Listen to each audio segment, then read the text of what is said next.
Nuestra tercera oradora es una defensora de la democracia. Olga de Ovaldía es escritora, abogada y es directora ejecutiva de la Fundación para el Desarrollo de la Libertad Ciudadana, capítulo panameño de Transparencia Internacional. Su trabajo combina la escritura, la gestión institucional y la defensa de valores democráticos fundamentales. Ella ha publicado obras literarias y ensayos que han sido reconocidos en el ámbito nacional, incluyendo un libro galardonado con el Premio Nacional de Cuentos José María Sánchez. Su experiencia profesional incluye la gestión de organizaciones sin fines de lucro, la promoción de la transparencia y la participación ciudadana, así como la formación en derechos humanos y procesos democráticos. Su presencia aporta una mirada reflexiva sobre ciudadanía, ética pública y participación social. Bienvenida, Olga.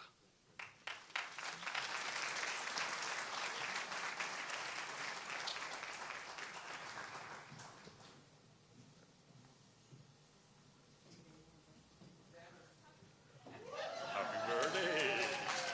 No te iba a escapar. Gracias. Por razón de mi trabajo, me toca hacer muchas conferencias y usualmente yo solo tengo dos condiciones: que no sea después de almuerzo a la 1 de la tarde, cumplida la condición, y que no me toque hablar después de la persona más cómica de la conferencia.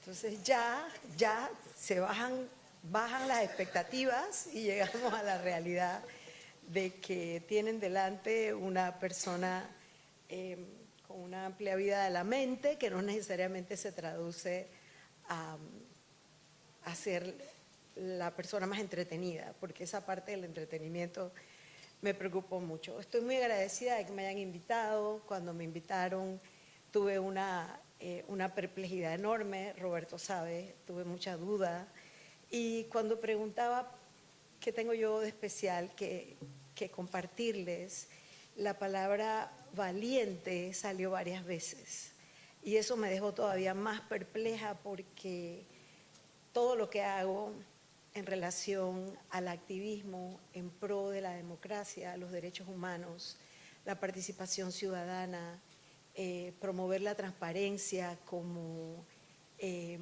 prevención a la corrupción, lo hago sintiendo mucho miedo y aún así lo hago. Esta cita que tienen acá, pensé que es una buena idea para comenzar esta pequeña charla, que me puse a pensar cómo comunicaba esto y pensé, son tres elementos esenciales lo que hay aquí: las libertades, el activismo y la democracia. ¿Y qué vino primero? Porque en realidad para ser activista necesitas alguna dosis de libertad. Pero para tener libertad alguien tuvo que luchar por ella. ¿Y cómo se engarza eso con la democracia? ¿Qué vino primero?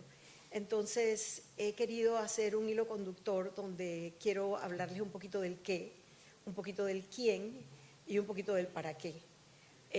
Porque además, dentro de las indicaciones estaba hablar un poquito de mí misma, que es algo que no hago nunca, y eso genera todavía más miedo, pero aquí estoy haciéndolo. Edgar Morin, que la humanidad lo perdió la semana pasada, uno de los grandes filósofos del siglo XX y XXI, sefardí además, sobrevivió a los horrores del siglo XX y creó una teoría del pensamiento que se llama la teoría del pensamiento complejo, en un momento de la historia en que estamos en la mayor trivialidad.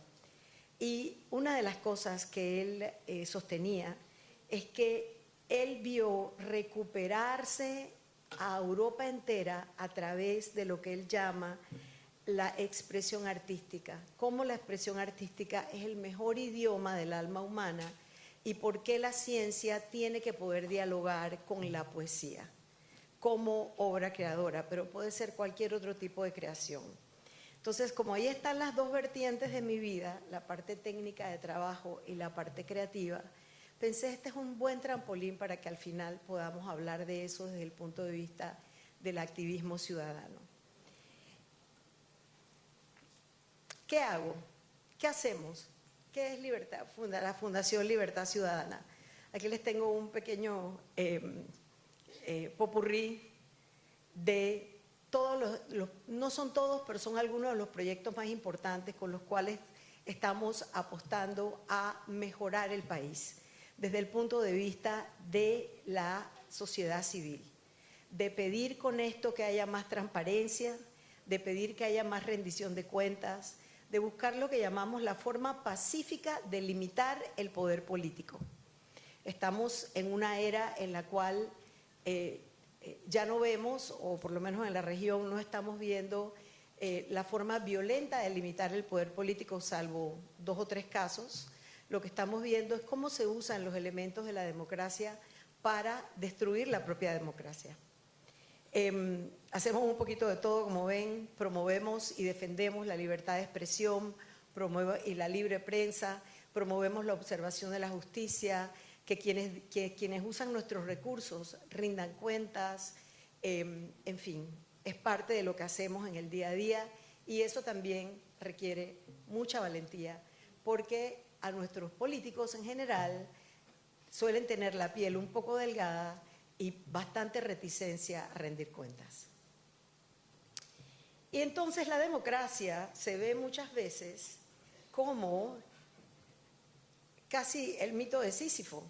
Estamos peleando por algo y pareciera que estamos moviendo la piedra arriba de la montaña y de pronto volvemos para abajo y volvemos a tratar de rodar la piedra a la cima de la montaña y pareciera que rodamos para abajo. Pero la democracia, aunque nos parezca a veces lenta, frustrante, a ratos decepcionante, sigue siendo el sistema que más nos acerca a las libertades.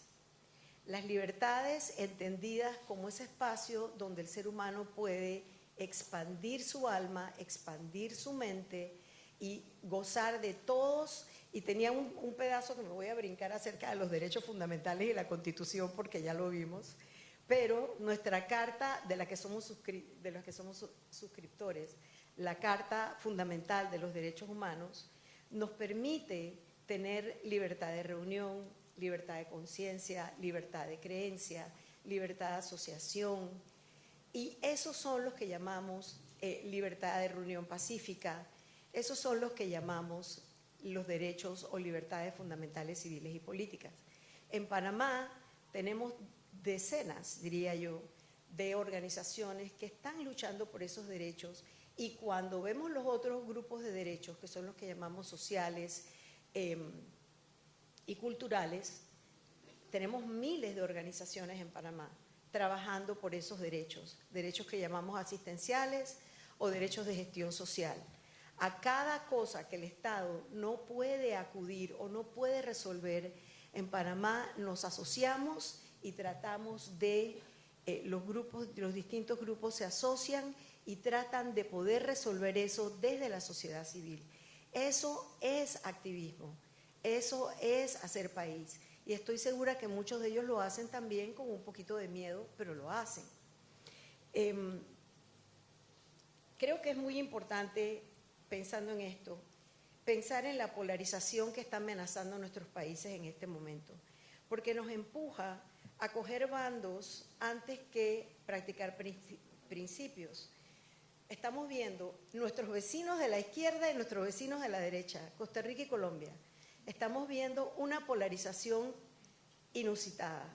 Bueno, no inusitada para quienes han estudiado los modelos políticos que se están desarrollando, pero ni la ultraderecha ni la ultraizquierda son amigos de las libertades.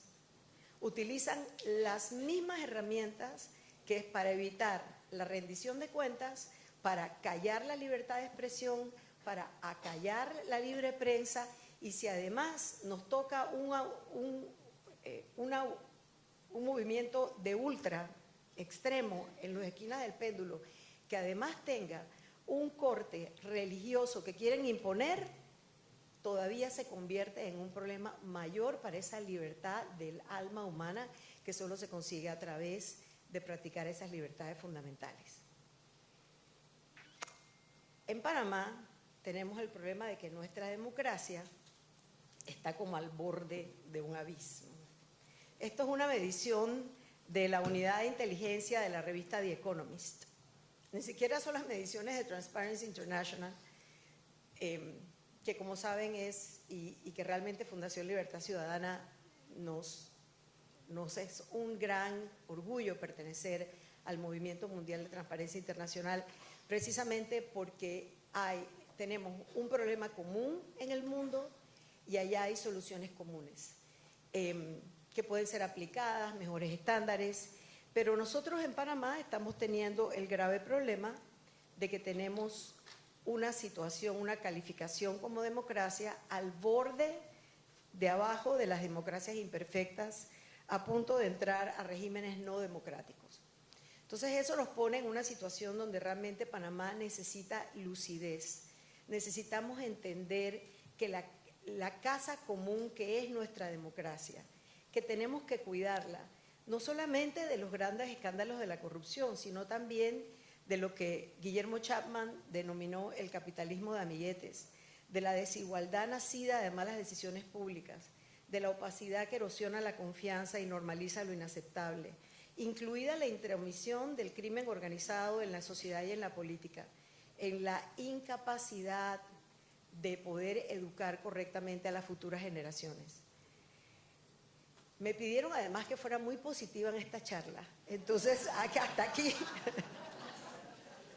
aquí el diagnóstico, porque todas las personas que hacen investigación, que aquí veo múltiples de ellas, saben que un diagnóstico ya es la mitad de la solución, de saber por lo menos qué nos aqueja. Entonces, el quién, ¿cómo se llega al activismo? ¿Cómo una niña normal que aparece en esa foto con el cortecito del príncipe valiente, que es el momento más triste de mi infancia, y entonces ahora en plan resiliencia yo veo la foto de la niña con el cortecito de príncipe valiente y la saludo y la quiero y le digo, no importa mamita, aquí estoy yo, cuidándote. ¿Cómo se llega? He llegado a la conclusión de que al activismo no se llega por una sola puerta, se llega por muchas puertas y se puede llegar en muchos momentos de la vida, porque a todos nos toca vivir muchas vidas. Estoy seguro que ustedes que son hoy no son los mismos que eran a los 18 años, no son los mismos que eran a los 30, y cada etapa tiene su espacio para poder hacer país a través del activismo, desde la sociedad civil. ¿Qué quiere decir eso? Quiere decir que uno puede hacer país y uno puede tratar de incidir en las políticas públicas que nos gobiernan sin querer llegar al poder político. Porque lo que pasa es que vivimos en un país también que pareciera que lo único que cuenta es quien llega al poder político, pero es una gran sociedad que tenemos mucha gente callada actuando y quizás lo único que estamos oyendo es al que habla más alto, pero eso no quiere decir que no hay una gran cantidad de personas haciendo país de otra forma. Yo creo que en mi caso la historia familiar jugó un gran papel.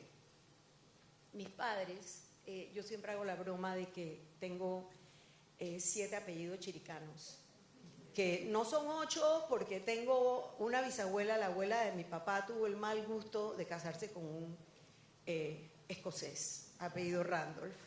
Entonces ahí nos dañó el good streak de muchos apellidos panameños. Mi padre es 5ª generación, nacido en Panamá, de un inmigrante vasco, y mi madre es del área de Hualaca, en Chiriquí, y la familia de mi abuela es del área de Orconcitos, en Chiriquí. Entonces yo tengo gente a los 2 lados de la carretera, hacia la montaña y hacia la costa. Eso marcó mucho mi existencia y la de mis hermanos que están aquí, porque del lado de mi padre vengo de una larga historia de servicio público. Mi abuelo trabajó en salud pública toda su vida, comenzó a trabajar con la Fundación Rockefeller cuando era un jovencito, post construcción del canal, cuando todavía no había Ministerio de Salud, y la Fundación Rockefeller llega a Panamá a hacer primero el saneamiento de la ciudad y posteriormente a el trabajo de salud pública de todo el interior, y luego fue jefe inspector público. Mi padre decide estudiar ingeniería civil y se va por la especialización de la ingeniería sanitaria, y aunque él tuvo un muy breve periodo en el servicio público retribuyendo una beca que se había ganado. Hizo toda su carrera en el sector privado, pero construyó decenas y decenas de acueductos en el interior. Mi abuela, por el otro lado, Isabel Alvarado de Ovaldía, era maestra, era la maestra de Horconcitos. Del lado de mi madre, mi abuelo, don Alberto Ortega, fue un hombre muy adelantado a su tiempo y necesito que me digas cómo voy. Ok, muy adelantado a su tiempo y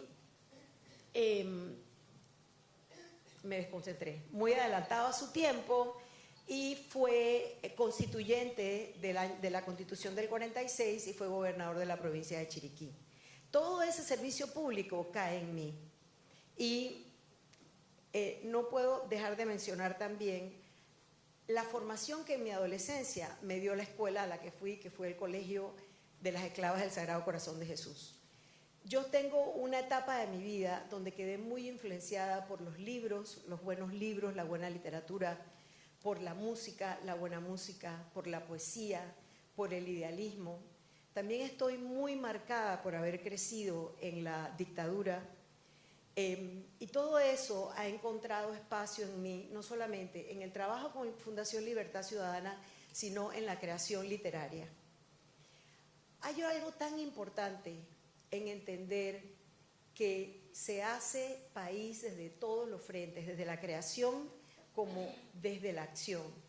Y es muy curioso que en la Carta Internacional de los Derechos Humanos, la Carta Universal de los Derechos Humanos, en el artículo 27, siempre me conmueve decirlo, convive la creación artística y la investigación científica.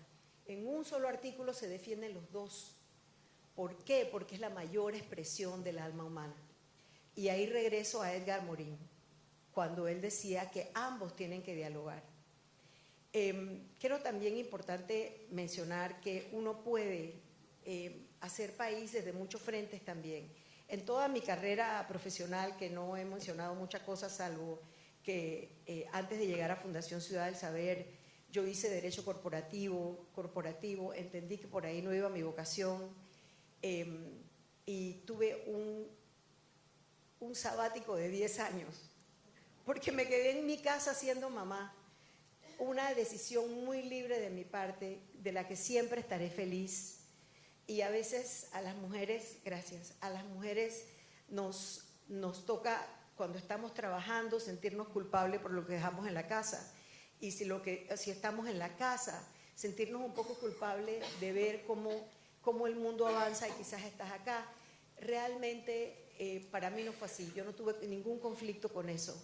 Y el tema de la creación literaria y el activismo en el país, yo lo veo desde el punto de vista de que cuando todos los que están aquí hacen su trabajo, cantar, dirigir una gran empresa, cocinar, investigar, publicar libros, ser fellow en Harvard, todos están haciendo creación, todos están usando esas libertades que necesitamos defender. Finalmente, nada se hace solo. Una cosa que tiene el activismo es que el activismo nunca es solo. Ahí puse las fotos de las mujeres más importantes en mi vida, la red de mujeres que me sostiene, que son mis hermanas, mi madre, mis amigas, las que están aquí, las que ya partieron. Y, por supuesto, mi familia, de la que estoy muy, muy orgullosa. La licenciada Hon dijo que 20 años, 34 y contando. Así que, sí, a veces se sienten como 20 y a veces se sienten como 45, pero sí. Y quiero cerrar diciéndoles que todas estas cosas se hacen o las hacemos porque nunca es solo. Un momento para mí transformador fue regresar a trabajar después de 10 años, sabiendo que no quería ser abogada corporativa, y que el doctor Rodrigo Eisman me diera la oportunidad de trabajar con él en Fundación Amador. Posteriormente, Irene Perurena y mi jefe de siempre, Jorge Rosemena, que está aquí, me reclutaron para ir a Fundación Ciudad del Saber. Haber podido trabajar con algunos de los proyectos más importantes de este país me dio una perspectiva maravillosa. Y les estoy compartiendo un momento que para mí también fue muy, donde ese miedo logré hacer algo sobre ese miedo y es el momento que vino Anthony Blinken a Panamá a una conferencia de ministros de Relaciones Exteriores y quiso reunirse con la sociedad civil y me escogieron para que yo representara a la sociedad civil en Panamá. Y también les estoy poniendo ahí el letrero con el que yo vivo todos los días. Yo hace 9 años que empecé en Transparencia, mi primera conferencia, yo oí a alguien decir eso, lo copié en un papel y es el mismo papel desde hace 9 años, que está pegado con un tape en el mueble que está frente a mi escritorio, lo veo todas las mañanas. Si yo tengo que llamar por teléfono a una autoridad, yo lo leo primero y llamo. Si tengo que hacer lo mismo cuando me voy a atrever a mandar una obra literaria a un concurso, hago lo mismo. Y finalmente, cierro con esto, con el pensamiento de uno de los mejores escritores de América Latina, Carlos Fuentes. Él tiene una obra estupenda, de las mejores novelas latinoamericanas, de las fundamentales, que se llama Tierra Nostra. Él tiene ahí un capítulo, una cosa que le llama el teatro de la memoria, en el cual un personaje puede, en el teatro de la memoria, crear al mismo tiempo todos los futuros posibles. En ese teatro de la memoria se recrea toda la historia de América y Simón Bolívar logra crear su gran Colombia que no se rompe en los 5 minutos que se rompió. México logra tener una integración sin las guerras civiles que tuvieron que enfrentar. Yo pienso que nosotros en Panamá tenemos todos los ingredientes para hacer nuestro propio teatro de la memoria, que lo que hayamos vivido hasta ahora, dictaduras incluidas, corrupción, todos los problemas que sabemos que tenemos, la desigualdad, que es uno de los problemas más grandes que tenemos en el país, que todo nosotros podemos tener otro futuro, nosotros podemos tener al mismo tiempo, no es determinante, la línea del tiempo no es determinante y lo que haya pasado antes no tiene que determinar nuestro futuro, que podemos hacer un mejor país, pero tenemos que hacerlo desde el contrato social donde toda la ciudadanía se involucra, donde ese no es un trabajo para los otros, es un trabajo para nosotros, porque es el país donde vivimos. Le agradezco mucho a todos que me hayan escuchado.